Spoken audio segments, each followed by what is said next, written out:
And as ASU police arrested more than 70 pro-Palestinian protesters, 4 of them say that their hijabs were forcibly removed. So this is bringing up the question of were their religious rights violated or not, or were police just following safety protocols? So take a look. We got this video from the Council on American Islamic Relations Arizona, or CAIR. You can see a woman sitting near a bus with her hands behind her back with 4 ASU police officers surrounding her.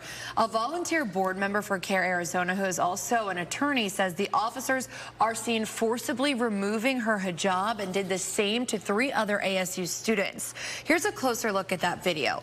We talked with retired Mesa police officer Bill Richardson about what you're seeing on the screen. He says that police have a duty to properly search a person. He says weapons like small guns or razors can be hidden underneath clothing, including hijabs.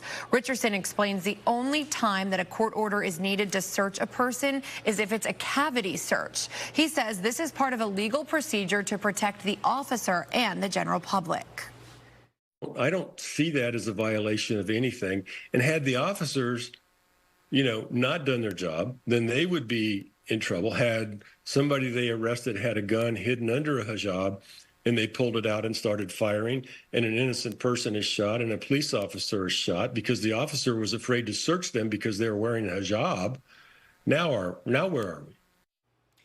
But David Chami, an attorney and volunteer board member for CAIR Arizona, says that this was a peaceful protest and there was no reasonable suspicion that anyone would have a weapon on them. He says because you can do something doesn't mean you should do something. And since police had the student restrained, Chami says that a female officer could have conducted the search in private instead of out in the open.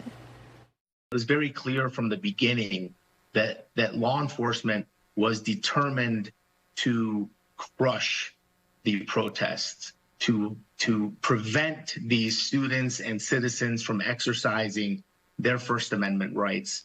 And it's reminiscent, not of a democracy, but it's reminiscent of what you would see in an authoritarian type country. It's not something you expect to see in the United States.